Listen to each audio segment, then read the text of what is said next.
computers out. So I'm looking around. I see a couple of y'all without your computer out. Your computer should be out. You should be on no red ink. Not no red ink. You should be on Echo. Sorry, I just did something with no red ink. Hello, everyone. We're going to get started here. Get rid of that. All right. So you probably noticed there is a lot on the agenda, but this is the first time we're coming back together in person or online.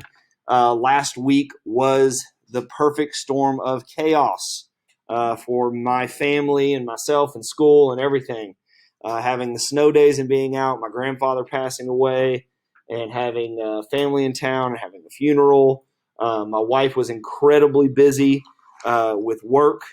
She works in the natural gas industry, and if you have been paying attention, because it was so cold in the United States, natural gas was at a all-time shortage. Okay, so she was incredibly busy with work. Okay, so it was just a crazy time, and I'm sure all of you had similar situations going on. Okay, having to deal with not being in school and trying to get your work done and things in your life. So I made sure that you all had work to do. I made sure that I was communicating with the teachers here to make sure you all needed or got help.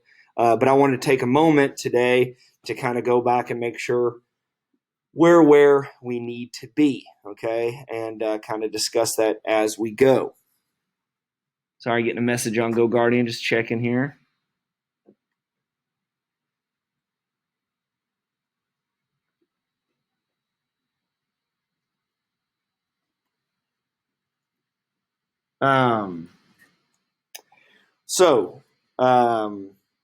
If you need to communicate with me, Go Guardian is the best place to do that. I had a student just ask if I can't speak up through Google Meet. Go Guardian is the best place. So I was replying to that, but letting everybody know that as well.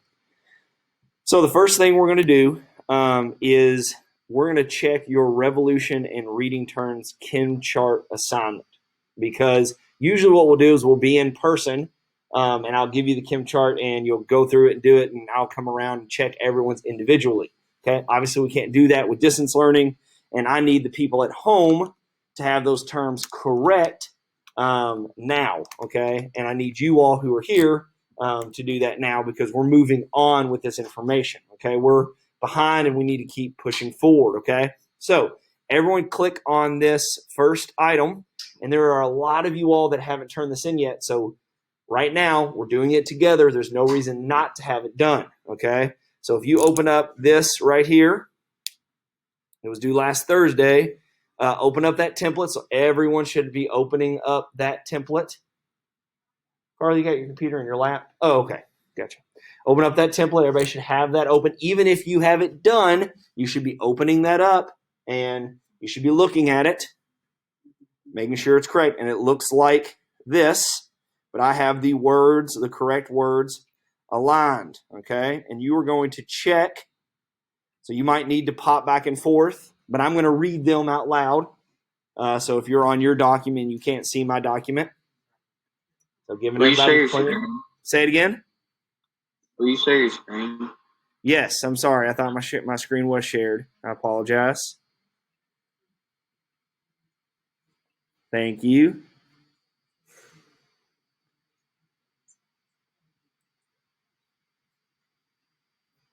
So the first word is gulag, okay?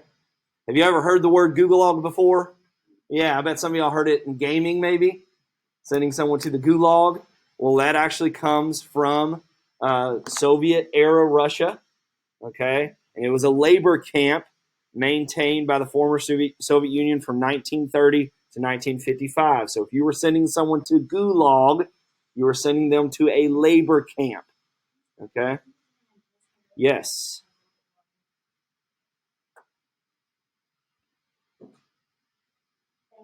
Yes. So you mean like the ones similar to concentration camps for Germany? Kind of, yes. It was a way to cool and to pull people in the population that you did not agree with or did not agree with you, okay? So it's kind of like a concentration camp, yes. And it was a place to punish people that quote unquote broke the law. Okay. Yeah, very similar to like a concentration camp. Yes. All right, number two. Number two is communism. Okay. So we have three isms on this document. We have socialism, communism, and capitalism. Okay. Each of these are an economic system, but communism is both an economic and political system in which the government provides equal distribution of capital, production, and places power in the hands of the people. Okay, so communism believes that the people should have the power and that all goods should be distributed evenly. Tomorrow, we're going to do a simulation for the people in class where we're going to act like we're living in communism. I'm going to show you what that would be like. Okay? Now, here's the key part of that. And I would do this if I were you, is highlight that last sentence that says firmly against the idea of capitalism. I would bold that, underline that. That is the key part of communism, is that they are they're an extreme side of this everyone gets equal distribution. They believe that there should be no private ownership, okay? So I cannot own a company, okay? So if I start up a company that creates or makes a soda, like a Coke factory, okay, Coca-Cola, but I make a new John soda, okay? Is there already a John soda? Jones, that's right. I said that. Let's say my first name is John. So John Soda, okay? Technically, in a communist country, I could not own it. Just really simplifying it here. I could not own that, okay? Privately, I couldn't own it. But the government could own that, and I work for them, okay? So the government provides equal distribution of capital, production, and places power in the hands of the people is what it's supposed to be. We'll talk about how it really is. All right, the next one, number 3, is Tsar. Tsar. It's a Russian title for an absolute power. It's like a dictator or king. So it's another word for a leader in Russia. Okay, we talked about czars last workshop we did. We talked about Tsar Alexander II, Tsar Alexander III, and Tsar Nicholas.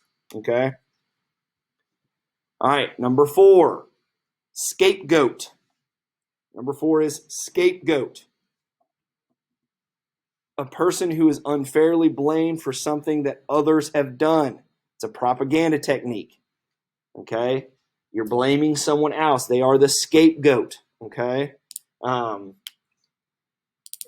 the communists of Russia are going to blame capitalists for all of their issues. Okay? That's an example of making them a scapegoat. All right, number 5 is allegory. Okay, allegory. An allegory is a story with characters and events that are symbols for ideas about life or for a political or historical event. We are going to read Animal Farm in this class, comparing it to the Russian or Bolshevik Revolution, and it's going to be an allegory. Okay, a story in which characters and events are symbols for ideas of life or political historical events. Allegories, number 5. Number 6 is another one of those isms. This is socialism. Socialism sounds a lot like communism, but there's that big difference in that last sentence. Socialism isn't completely against capitalism. Okay, so socialism is an economic and political system in which the people have equal ownership of production, capital, and government control. In a true socialism or socialistic society, everyone would have equal ownership, but they are not in a socialism society. You would not have a complete adherence or go completely against capitalism. Okay. So an example of socialism that you have in your life is this right here. School is a socialistic idea, okay? Because everyone in our society has equal opportunity and equal ownership in this school building, okay? While you all come from different economic backgrounds and your parents have different jobs and different ways of living and you live in different places, you all have equal access here. You all get the same computer, you all get the same desk, you all get the same opportunities, okay? At least we strive for that, right? So that's socialism within your society. Because the United States, is the United States a socialist society? No, people would not define the United States as socialist. What we would define the United States as? Capitalistic, okay? We're a capitalist society, okay? But we do have parts of socialism within our capitalism, okay? All right, let's keep going. We'll get more better definitions for these as we go. Number 7. Anyone want to try that word? Anybody know how to say it? It's French. All right. Bourgeoisie. Everybody try it. Oh, I've heard of that. Bourgeoisie. Okay? The bourgeoisie. Has anyone ever heard someone call someone bougie? You ever heard that before? I've heard it pronounced as the bourgeoisie. Yeah, the bourgeoisie. Yep. If someone, and this might be getting my students a few years ago, where that was a big word for them. Something was bougie. It meant it was like fancy or like upper class, and so y'all have not. That's not a big term for y'all now. Some of y'all, huh? Oh, someone's heard it in a D&D game. But bourgeoisie is a social class, and it's within Marxist theory of someone that owns a lot of wealth or means of production. So it's the rich people, okay? The people that own a lot. You're wealthy, okay? That's number 7. So everybody should be going along with us and making sure they have this, and going to submit this in just a second. Everybody should have this done. Number 8, satire. So this is the use of humor, irony, exaggeration, or ridicule to criticize people's stupidity or flaws, to show the weakness or bad qualities of a person, government, society, etc. Animal Farm that we're going to be reading is a satire on Russia, okay, and the Soviet Union. Okay, it is a satire. All right, number 9, capitalism. Number 9 is capitalism. So that is our last ism. It is an economic and political system in which a country's trade and industry are controlled by private ownership for profit rather than by the government. So a completely free economy, or a completely capitalistic economy, and probably the closest thing we have to that is Hong Kong in our society.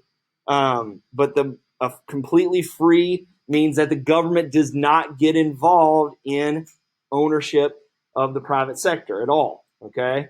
In the United States, we are not completely capitalistic, but we are, a lot of our foundations are built on free trade, and the government not getting involved in business, okay, in that trade, in our economy as much. Now, that is definitely a hot topic right now, in which there are people that believe that the government should have a bigger role, a larger role in our economy, while there are people who lean on the other side who believe that they shouldn't. We'll get into that more in a little bit. Number 10, abdicate. Abdicate means to give up power or throne or status in a public manner. So who do we know? Talked about it. I think we covered it on Friday. Who do we know that abdicated?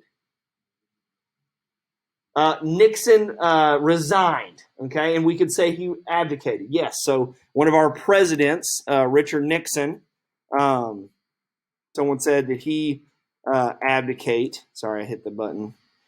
He resigned, which is like abdicating, giving up their power, yeah. But who do we talk about in the Russian? It was the last Tsar of Russia. Anybody remember? Tsar Nicholas II. Yes, so Tsar Nicholas will abdicate right before the revolution, okay? All right, number 11, the proletariat. Okay, this is the social class of wage earners. So this is the opposite of the bourgeoisie, okay? So this is the proletariat. This is the working class.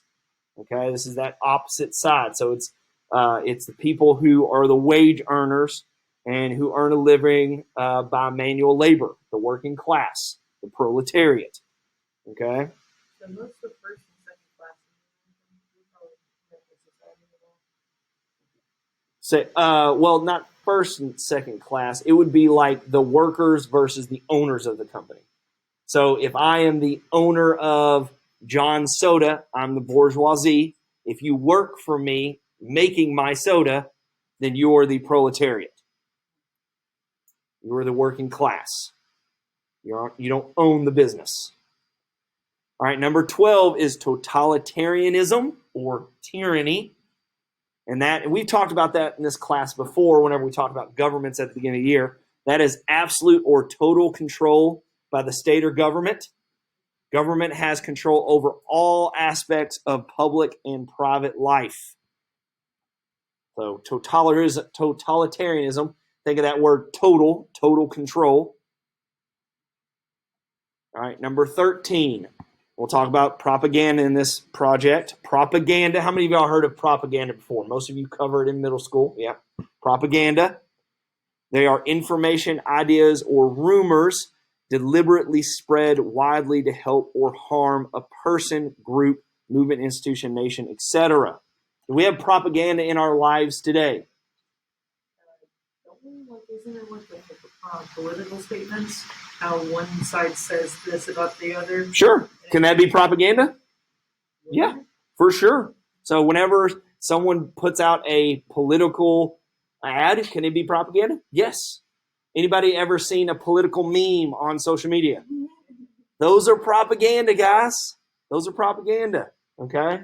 Those are ways in which they are using information, ideas, or rumors to deliberately spread to help or harm a person, group, or movement. Okay. We are bombarded with propaganda constantly.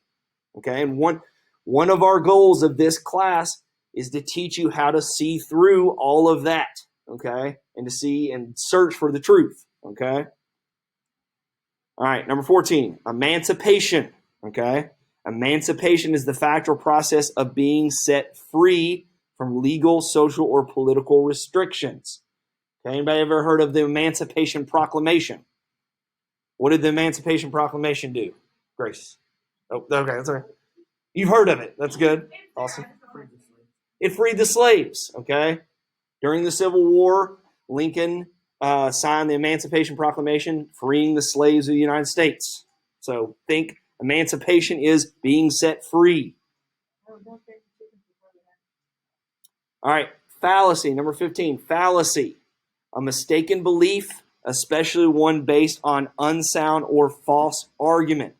Faulty reasoning. We'll talk about fallacies later when we talk about Stalin's Russia or Stalin's Soviet Union. All right, number 16, maxim. A general truth, fundamental principle, slogan, or rule of conduct. An example is don't count your chickens before they hatch. Okay, it's kind of like a saying. Okay, everybody know what it means by don't count your chickens before they hatch? Okay, yeah. It's like don't spend your money before you get it. Okay.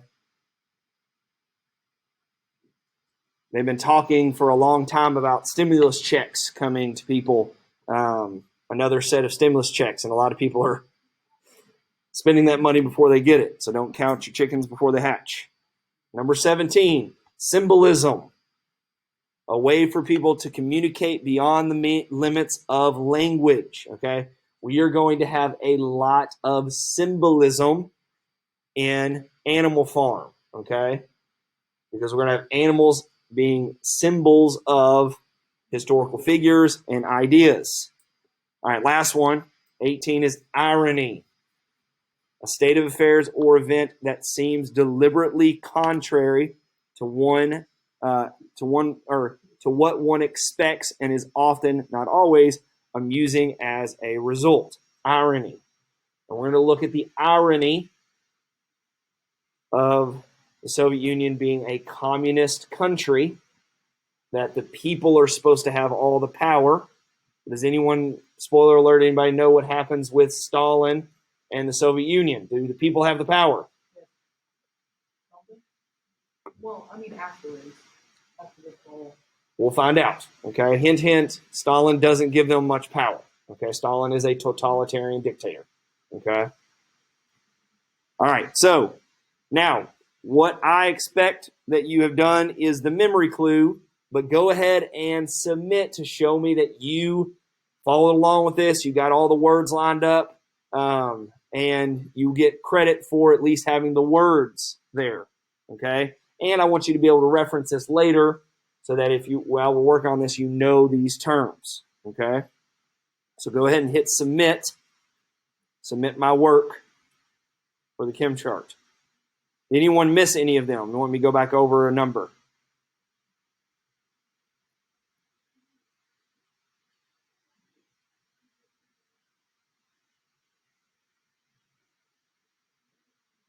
All right.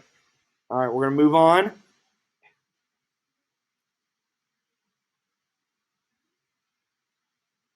All right, so we're going to review and kind of talk about the big things. We've already taken notes on before the Russian Revolution, so you can just listen to this. If you haven't taken notes, you need to go back to, it was Friday, and watch this video. I go over the notes, but I'm going to just hit the high notes just to make sure you all are all on the same page. We haven't really gotten to talk about them, so I'm going to open it up and just hit the important information here. Yes.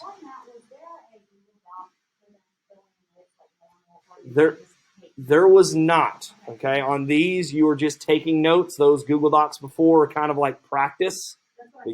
Yeah. Yes.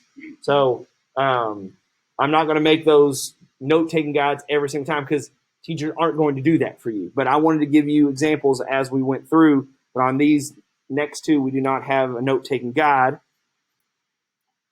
But you should have taken notes on it. Let me zoom in on this. No. You just need to know it for the test that we will take on it. Let me present it here. All right. So the first big idea that I need you to know is that Russia was behind in the Industrial Revolution. Okay, and the czars of Russia throughout their history were slow to make change. Okay. The second thing is that czars gave a little bit in change and giving them a little bit towards what they could do, which we called reforms. They gave them a little bit of rights because they were ruling as totalitarians. They controlled everything. And they gave them a little bit, okay? But then they would end up taking that back, okay? Tsar Alexander II was okay, okay? He gave them a little bit of freedom, but ended up taking it back, and they assassinated him. So after they assassinated him, was Tsar Alexander, his son, was Tsar Alexander the third, a really nice guy after that? They just killed your father. Would you be nice? No. Okay? So he comes in and he rules with an iron fist. Okay? He is very hard on them. Okay? And he sends people to Gulag and punishes them and suppresses their power. Okay? Tsar Nicholas II comes in and gives a little bit to the people, but he lives in luxury and there's corruption, and he fails miserably in World War I. Okay? So the big idea here is that the czars gave little power to the people. Okay? The czars gave little power to the people, and the people turned on them and sought revolution. Okay? Because they were starving. So in March 1917, the people chanted bread in the streets. And there was a revolution. Okay?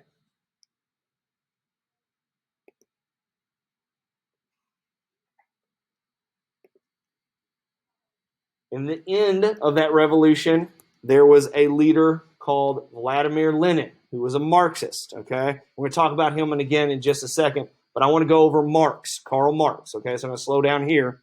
So, big idea before, totalitarian czarist, the czars, the horrible leaders that gave very little power to the people, and they overthrow the czars, okay? Marx ideas will come up. He is not Russian, he's German, and he lived before this ever happened, but he came up with this idea of communism, okay? And he wrote the Communist Manifesto, and his big idea was that he wasn't happy with how capitalism gave the bourgeoisie all the power and what was the working class called? Started with a P. Not the peasants, but the proletariat. All right, everybody say proletariat. 1, 2, 3. Oh, man. With energy, try one more time. 1, 2, 3. The proletariat, okay? So the bourgeoisie was that upper class, and the proletariat had very little power. And Marx said, you should have power, okay? And this image here, if you can see it, if I move my big face over here, he said the bourgeoisie was at the top, okay? These fancy people that had all the ownership, and then there was a couple of leaders, the church, and the military, so just a few people up here, while the proletariat, was being crushed on the bottom, okay? And Marx believed that that proletariat should rise up and stop the bourgeoisie, okay? That working class should stop the bourgeoisie from having all of that power, okay? So we have Marx, who is the father of this idea, okay? All right, now we're going to transition over to our lesson for today. And you can follow along with me on the Meet, or you can open it up yourself if you want to, but it's called Bolshevik Revolution and Civil War. So we know what happens before the revolution. Now we're going to find out what happens as the revolution begins, okay? So we have the Bolshevik Revolution begin, and who do we say this person was? What was his last name? Started with an L. Lenin, okay? Vladimir Lenin, important person to remember, because he will lead the Bolsheviks in the Russian Revolution, and he will push for communism to take hold in Russia. Justice, can you go get a drink of water? Stand up, move around, do something. So you should have paper out, pencil. You should be taking notes on this, okay? Does anybody need, and if you're at home, grab that. I'm going to make sure everybody in class has what they need for the continue here. So Lenin is going to be the leader, and he's going to push that idea of communism. Who gave the idea of communism? Who was that guy? What was his name? Marx. You need to remember that. These are important names. Karl Marx. And just remember the last name, Marx. He was the guy who came up with the idea of communism. Big, big beard. Crazy white hair. Marx. Lenin, bald. Goatee. He is going to be the one that pushes that. He's going to be the leader of the Bolshevik movement. Lenin. Lenin.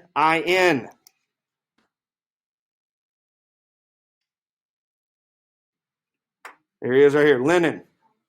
So you can see his name. He was a Marxist, okay? He would be pushing that idea to overthrow that upper class. And what was the name of that upper class? What did it start with? A B? It was the bourgeoisie, okay? So he wanted the proletariat, the working class, to overthrow the bourgeoisie, okay? And if you have been starving, if millions of people had died in your country, you had no work, no land, nothing. Does this sound appealing to you? Yes. Yes. incredibly appealing. This is hope. This is a chance, okay, to survive and have a part of this nation that you have had generations of these totalitarian dictators completely oppress you. So this was an opportunity. So it was a massive movement in Russia, okay? This was a big deal. Now, there were two different groups after this revolution that disagreed, and this is review from our last workshop, the Mensheviks versus the Bolsheviks, okay? Mensheviks equaled slow change. Mensheviks equal slow change, while the Bolsheviks equaled radical change, okay?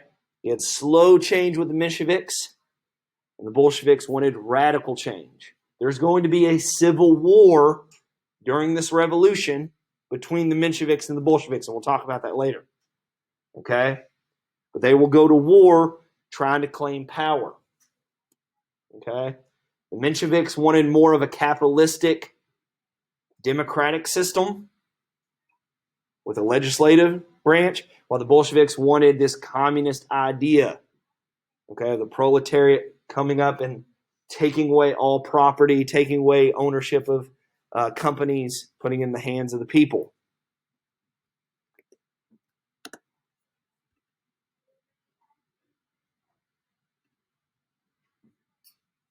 So in November of 1917, Lenin seizes power.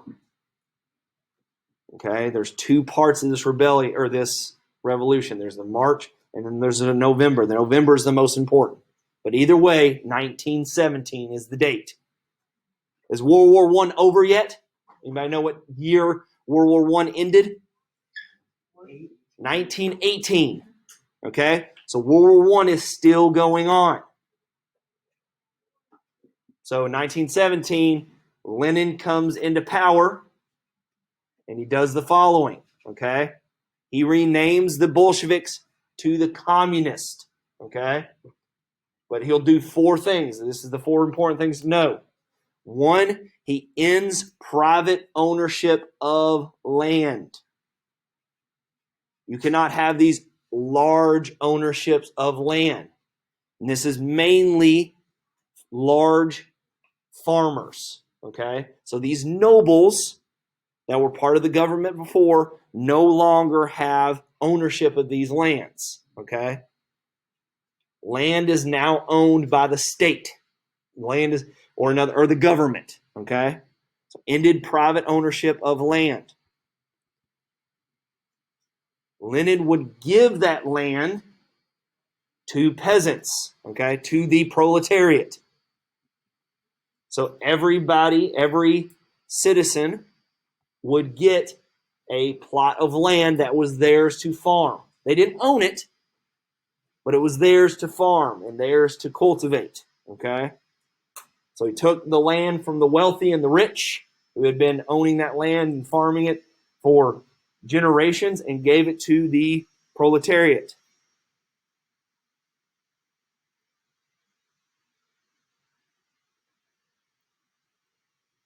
Question? Didn't you guys review what Robin Hood did? Yeah. So, Research and yes.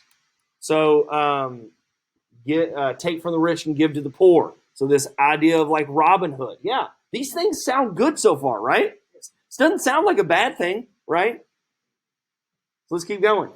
He gave control of factories and mines to workers. So he took the people that owned those factories and mines. So if we're in the United States, you take the person that owns, what's a big company in Owensboro y'all can think of? OMU. What's the uniform company? UniFirst. So Ragu. You take those people who are running those companies and you take all the power away from them and you take the people working on the floor and you say, you own this and you all divide up the wealth that is this company. Okay? Are the workers going to be happy about that? Yeah, they're going to make a lot more money, right? and then they will withdraw from World War One, ending World War One. Anyone notice any issues with any of these things? Anyone pop up in their head like, this might be an issue? Grace. Yeah, so what happens to the people that own the land? Some of them will be sent to those gulags, those prison camps. Some of them will just be stripped of their possessions, and they will be given a small portion of that land.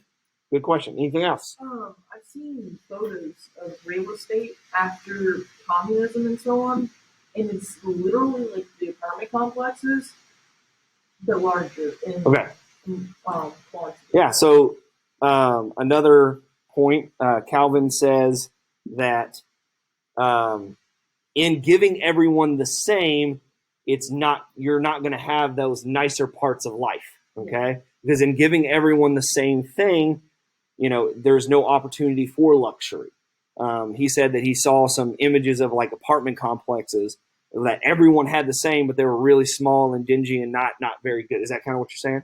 No, well, back then, yes, but now it's pretty much everybody has a medium luxury in a way. Okay, yeah. So everyone's given medium luxury, so there's no one able to go up to those higher echelons of luxury, okay? What happens whenever I take, just to throw a wrench into this, if you have successful farmers that owned a lot of land and farm it and know what they've been doing for generations, and then all of a sudden I come and take it away from them and give it to a lot of people who don't know what they're doing, are we going to get a lot of crops out of that land? No, it's the entire economy. Probably not. And Calvin said it pretty well. The economy is going to suffer, okay? Same thing with those people that work on the floor. If all of a sudden that you take a factory and you give it just all the ownership and all the decision-making power to the workers of a factory and the people that run it, you take away their ability to run it, is that going to be efficient and work well? No. If at Owensboro Innovation, and I'm being extreme examples, if all of a sudden at Owensboro Innovation Academy, we take Miss Benjamin and all the teachers and take away their power and give the students all the power, is there going to be a lot of opportunity and learning going on? No. Maybe. Some of you are like, no, but probably not. So these are, in an extreme version, some of the issues they're going to see at the beginning under Lenin and under communism. But they're going to try to solve those problems as they go. Okay, let's keep going. So there will be two major players, major people, who are vying for power under Lenin. Okay? The first one's on the left is Leon Trotsky. Okay, Trotsky. Okay? Trotsky. I'm sorry, I don't roll the R because I'll just mess it up. But Trotsky. Okay? The other one is Joseph Stalin. Again, knowing their last names is good enough. Okay, so you can even make a T-chart in your notes. Trotsky versus Stalin. Okay? Trotsky versus Stalin.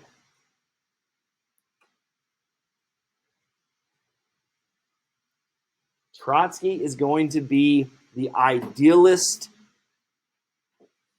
communist. Okay? He is going to be a true Marxist who follows the lead of Karl Marx, who had the idea of communism, okay, where the people have the power. Stalin is going to be a tyrannical communist, okay, where he is going to give all the power not to the people but to himself, okay. Who do we know wins in the end? Stalin, okay. Stalin's a name you should recognize, okay, and if it's the first time you're hearing it, that's okay.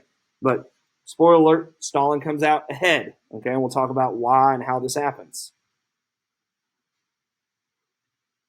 All right, let's talk about Trotsky first, and you can make a T-chart and put them on each side if you wanted. But Trotsky was a military leader and advisor to Lenin, and here's the big one. Number 2 is what I really want you to know. He wanted communism to spread throughout the world, not just Russia, okay? And that's what Marx wanted. He wanted eventually for the world to be communist, okay?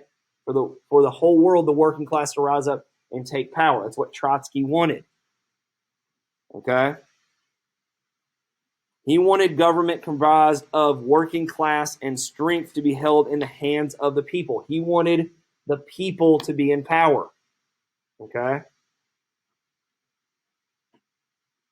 So the two big ones here is that he wanted communism to spread around the world, and he wanted the people to have the power. Okay?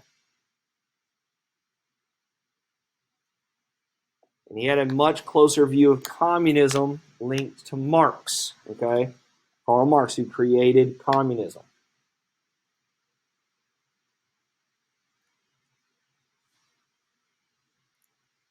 And the reason we're focusing on these two so much, Lenin does not live very long. Okay, Lenin ends up dying only a few years after the revolution. Okay, so he wanted communism spread throughout the world. He wanted the government to be composed of the people having the power, the proletariat having the power, and he was much closer to the view that Marx had of communism.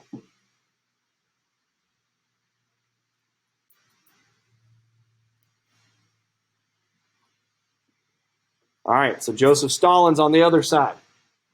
Okay, he was a secretary general to Lenin, so he was a leader under Lenin too. You don't have to memorize that title or anything. And this is an older picture of him.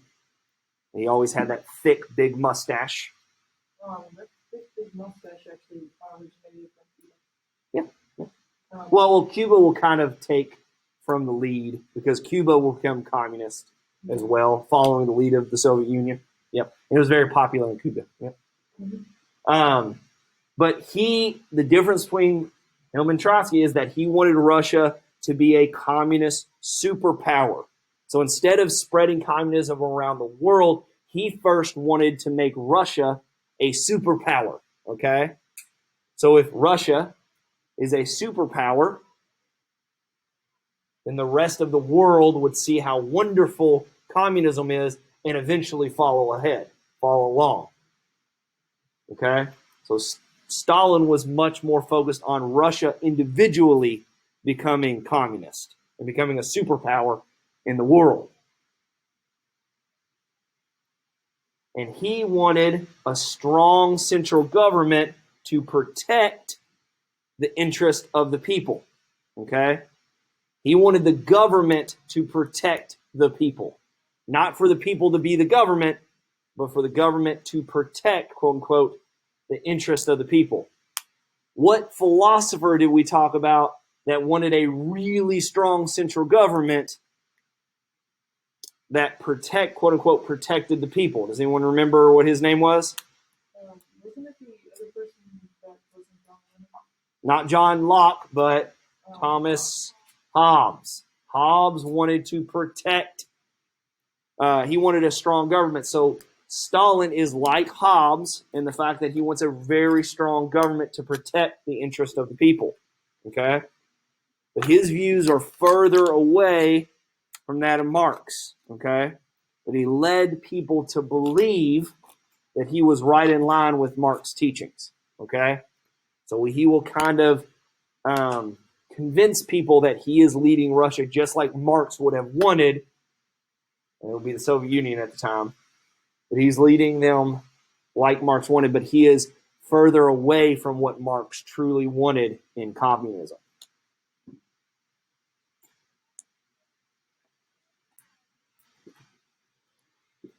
Also, one gun that was primarily used throughout World War II and from the end of World War I and II was the Makarov.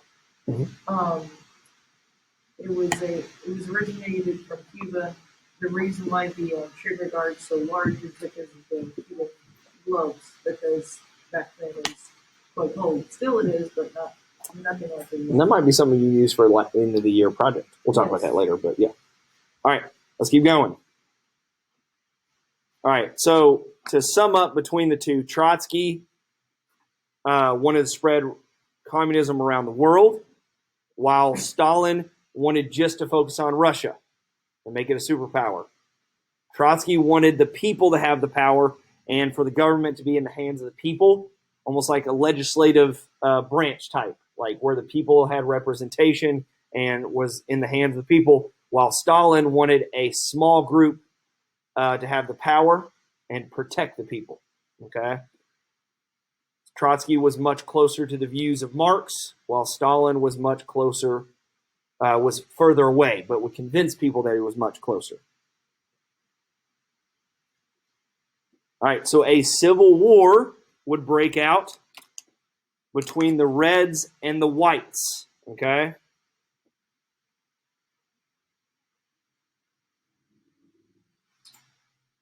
And this wasn't between Trotsky and Stalin. This was between the Bolsheviks and the Mensheviks. The people that the Reds were the communists, and this is why now we associate red color with a communist movement. Okay, it's because the communists would adopt the Reds. And if we look at the Soviet Union flag, it is red with a little hammer and sickle emblem. We'll look at that later. Star now? Yeah, I think so, yeah. Yeah, because they had to change it over, everybody confusing them with changing the original communism and so on. And the opponents were known as the Whites, okay?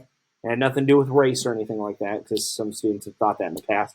But it was just the colors that they associated with their movement.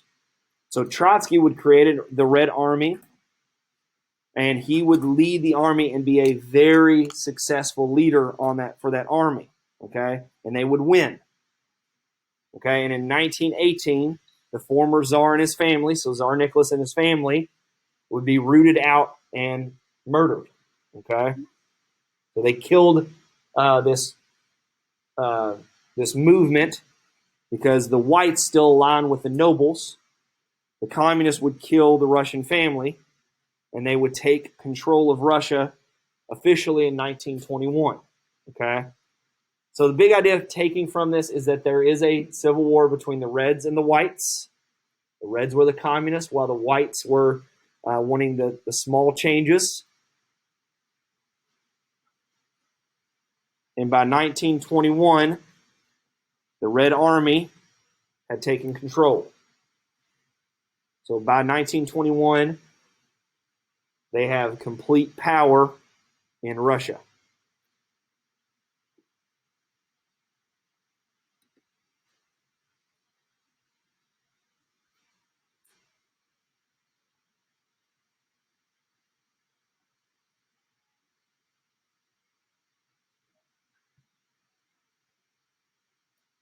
So in 1922, Lenin united Russian lands, and they would create the Union of Soviet Socialist Republics, or the Soviet Union, or also known as the USSR. Okay, so that's where we get the USSR. Yep, Union of Soviet Socialist Republics. And adopted a new constitution in which they had elected legislature, citizens gained the right to vote, and workers were given control of the means of production. So he officially did the things that he promised. Okay, ended the war, gave them land, gave them the power to vote. In 1922, Lenin takes that power.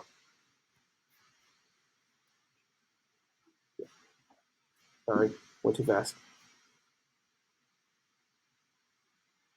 So between 1917 and 1921, there was this fight for power, and finally in 1922, Lenin gains power.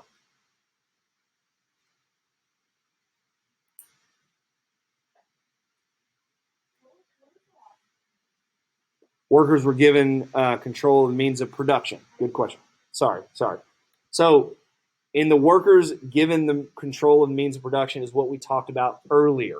Whenever he took the factories and the coal mines and the farms and things like that, he took it away from the people that owned it and ran it, okay? So the people that had the power to run those institutions, the power was taken out of their hands and given to the common person, okay? And this would be given to elected officials, okay? So you would no longer have someone come into power or be hired and then, be able to purchase and control this. It's now elected legislature or elected officials would gain power and be given the power to be over the mines in northeastern Russia, okay? So basically it was taken out of the the hands of the people and given to the government, but the government was elected by the people. Okay, so we see the irony starting to form here that although they're promising to give it to the people, you're still having someone in power. Okay, and we're going to find out how this all gets mucked up and messed up. All right, so this is where it kind of hits the fan. So realizing that there was no organization of the proletariat, so just giving the people power didn't work very well. Lenin created a government where the communists were the leaders, not the people. Okay, so it kind of goes away. So Marx wants a pure handing the power over to the people because he believed that the people could facilitate and run this. And Lenin, seeing that this was very unsuccessful, creates a communistic government. Okay, and there were three things that this communistic government did. Number one, it enforced the rules of communism, and they were given vast powers to do so. Russians lived in fear of secret police and prison camps if they went against the idea of communism. And then finally, in 1924, like I said, Lenin won't live very long after this. Lenin would die in 1924, and Stalin and Trotsky would compete for power in the Soviet Union. Okay? So this is where irony comes in. The irony is the fact that the people fought for a revolution, revolted, overthrow the government, because the government that they had were oppressing, they were forcing them into certain jobs and oppressing them and using fear tactics and secret police to enforce their powers. And the irony is that they would end up with that, okay? Because to enforce the ideas of communism, they had to use fear and secret police and prison camps to protect the people and protect the ideas of communism. Many have criticized this because it was such a vast undertaking, okay? Trying to take a gigantic nation like Russia and transforming it into a communist country in only a few years, okay? It was doomed to fail, okay? And in 1924, Stalin and Trotsky would compete for power in the Soviet Union, okay? We're going to stop there with the history portion. I think that was my last slide, yeah.